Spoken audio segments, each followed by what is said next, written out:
Chapter 3 Scarlett stood there, trying to understand what had just happened. She was so full of pain and anger that she picked up a vase and threw it across the room. It smashed into many pieces. Suddenly, she heard a laugh come from a corner of the library. "This," said the voice, "is just too much." Scarlett turned around quickly and saw Rhett Butler sitting on a couch. "What? It's you! Where did you come from?" "I was trying to take a nap, my dear. I was sadly disturbed when you and your gentleman friend came in and interrupted me. Isn't young love wonderful?" Rhett said, smiling. So this horrible man had heard everything. "You should have let me know you were here, Mr. Butler," Scarlett said coldly. "But, Miss O'Hara, it was you who disturbed me. I was here first, my dear.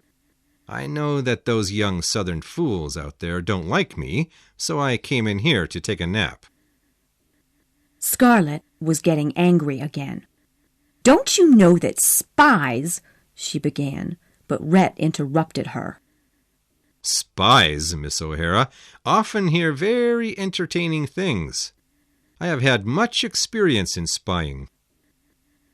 "Sir," said Scarlett, "you are no gentleman."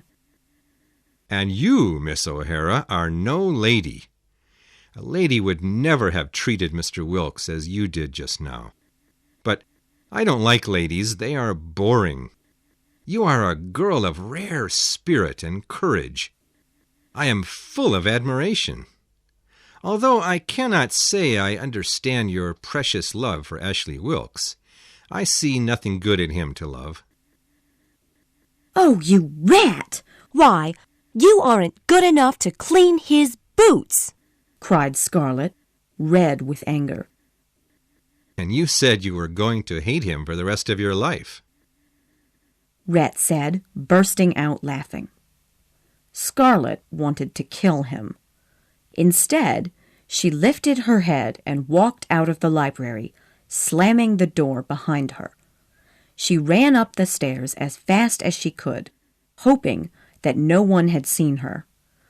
As she was about to enter the ladies' resting room, she heard several girls talking about her behavior with the boys earlier that day.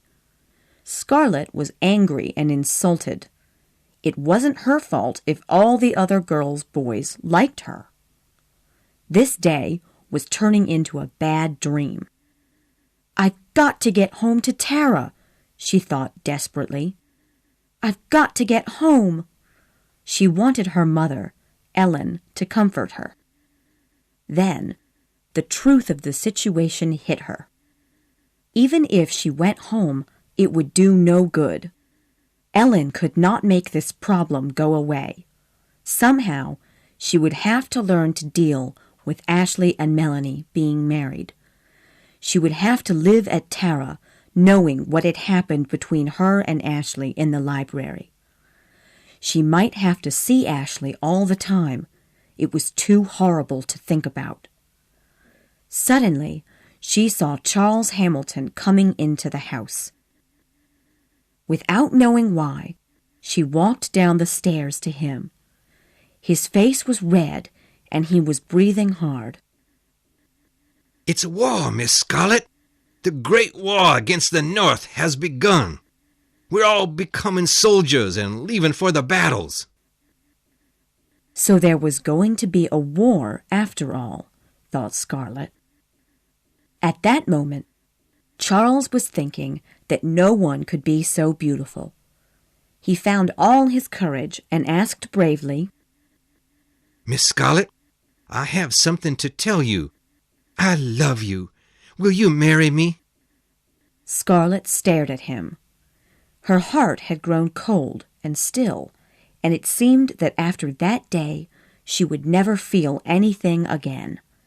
In 1 second, she decided to say yes. Charles was almost engaged to Ashley's sister, Honey Wilkes, but who cared about that? Honey could find another husband. Why not marry Charles? He was just as good as any other boy. Better, even. It might even hurt Ashley if I do, thought Scarlett. Oh, she wanted Ashley to hurt the way she did. So she smiled sweetly and said yes. Chapter 4. This was the middle of April, 1861. The air was filled with excitement. Every man and boy in the South was filled with a fierce desire to fight the North, and everyone believed that one battle would end the war. Because all the boys would soon be going off to war, everyone hurried to marry his girl before joining the army. Ashley and Melanie's wedding date had been set on the first day of May. When Scarlett discovered this, she decided to marry Charles on April 30th, the day before. Scarlett's father, Gerald, and her mother, Ellen, were very pleased with the marriage, although they did not understand why their daughter had suddenly fallen in love with Charles Hamilton. So, within 2 weeks, Scarlett was a wife. But within 2 months, she was a widow. A week after she married Charles, he and Ashley left to join Colonel Wade Hampton and his men. For 5 weeks, Scarlett received many letters from Charles. He told her of his respect for Colonel Hampton, his love for her, and his desire to become a war hero. But one afternoon, Scarlett received a letter from Colonel Hampton himself. Charles was dead. He had died of a fever while in camp. He never even got to kill a Northerner, thought Scarlett. It was during this time that Scarlett discovered that she was pregnant. When she found out, she wanted to die. A baby, Charles' baby. And now, the baby would have no father. Scarlett had married Charles without thinking, and now she was going to be a mother for the rest of her life. Oh, why had she done it? But it was too late now. 7 months later, the child was born. He was a small but healthy baby boy. Scarlett did not feel any love for him. She was a strong, healthy girl, and within a week she was out of bed and recovered. Although Scarlett's health seemed fine, Ellen and the old black house slave, Mammy, were terribly worried about her. She would not eat, and she seemed angry and unhappy much of the time. Everyone believed that it was her sadness at Charles's death that made her act this way. But truthfully, Scarlett was only bored and frustrated at being a mother. She hadn't loved Charles, and she wasn't very sorry that he was gone. Even more important was her love for Ashley. Scarlett missed him deeply. More and more, she regretted her cruel words to him, and her deepest fear was that he would be killed in the war. In those days, widows were expected to mourn for a year or more. They had to dress in black, and they could not go to parties or dances. If they did, everyone would say they hadn't loved their husbands and think they were bad women. Scarlett was angry about being a widow. How horrible and boring life would be. Ellen was so worried about Scarlett that she decided to send her daughter to visit her relatives in other cities in Georgia. Scarlett spent the next months visiting her aunts in Savannah. This was pleasant because Savannah was a beautiful, graceful old city.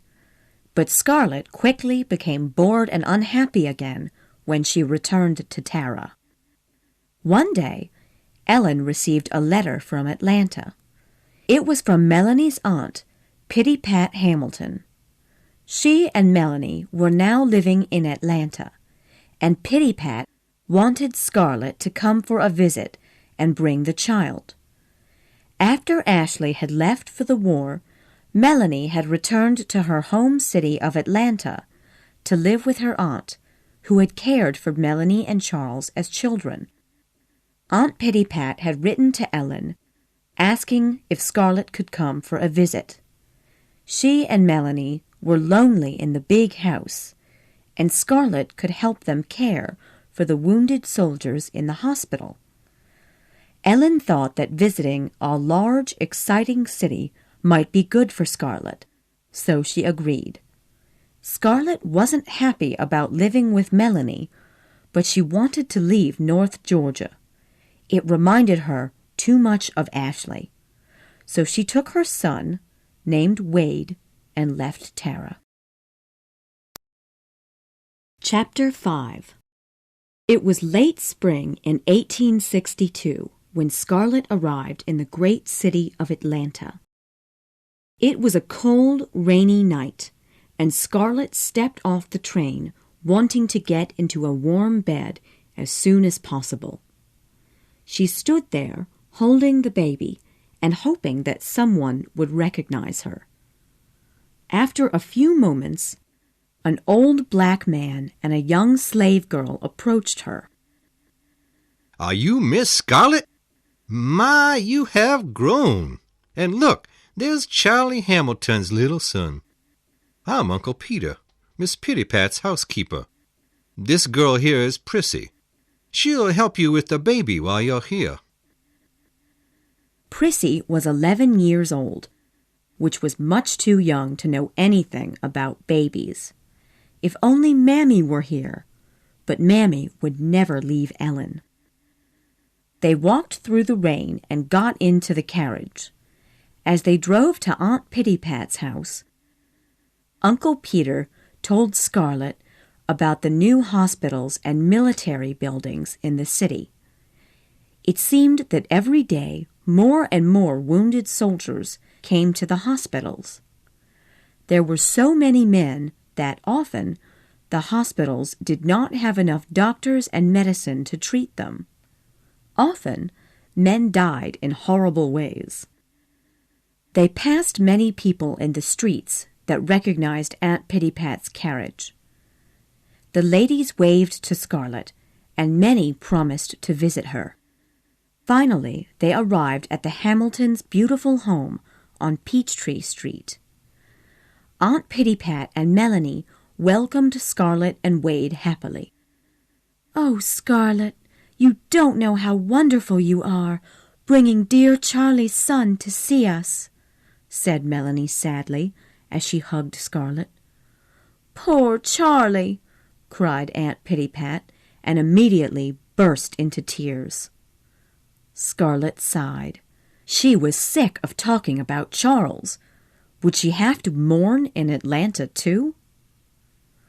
After Aunt Pitty Pat had been given a glass of wine, Melanie said to Scarlett, "Darling, we're so happy you're here, and I hope you'll stay with us for a while. You can help us take care of all the soldiers in the hospital. I know that it helps me not to worry about Ashley," she said, "and it might help you to feel better about Charlie's death." At that time in Atlanta, all women were caring for soldiers at different hospitals. Scarlett didn't like the hospitals and hated nursing the men, but at least it got her out of the house. However, Melanie loved nursing and was known as an angel to all the sick and wounded men. She was kind and gentle and listened to all the soldiers' stories about their families, wives, and hometowns. Everyone was always very kind to Scarlett because they believed she was in mourning. But Scarlett did not want their kindness. She wanted to start living again. She wanted to be the old Scarlett O'Hara, the prettiest girl in North Georgia, who went to dances and parties and flirted with boys. But the social traditions did not allow Scarlett to have fun.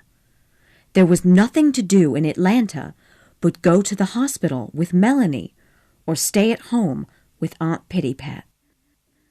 In spite of these problems, Scarlett truly liked Atlanta. It was fun to live in such a big, busy city after her life in the country. So her visit to Atlanta turned from weeks into months. One afternoon in the middle of summer, Scarlett was sitting by the window. She was angrier than ever. That evening, everyone was going to a large party that would raise money for the hospital and send money to the fighting soldiers. There would be music and dancing at the party. Scarlett hadn't been to a party since the day of the Wilkes barbecue. And this evening, everyone in Atlanta was going, except her, Melanie, and Aunt Pittypat. They were, of course, in mourning for Charles. So Scarlett sat by the window, wanting to scream. Oh, it wasn't fair. It wasn't fair to be 17 years old and have a dead husband and a silly little baby screaming in the next room. Aunt Pittypat came into the living room. "Oh, Scarlett, don't wave at the people outside, dear. They'll think you're not sad enough about poor dear Charles." Scarlett could not stand any more. She wanted to scream, "I hate Charles!" She was so frustrated that she began to cry. Of course, Aunt Pittypat misunderstood her tears. "Oh, Scarlett, I've made you remember Charlie. Melanie, come here." Melanie ran into the room. "My poor darling, of course you're upset," she said. She hugged Scarlett, who was now too angry and upset to think straight. "Oh, I hate it," she cried. "I'm 17 years old and I'm a widow. I'll be miserable for the rest of my life and I'll never dance again," she sobbed. Just at that moment, Uncle Peter came into the room.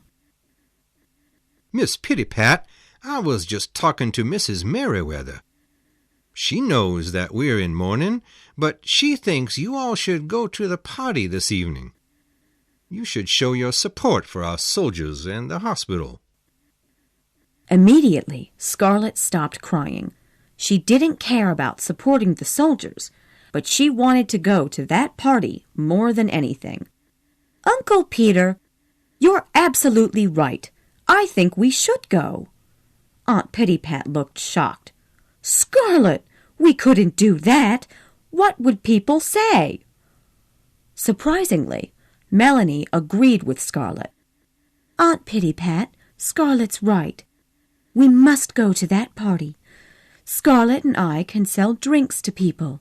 We've got to show that we support our boys in the war. Think of Ashley," she said firmly. Aunt Pittypat looked worried. "Well, Melanie, I suppose you're right," she said. Scarlett was happy. Finally, she would go to a party. At least she could watch the other young girls dancing, even if she could not dance herself.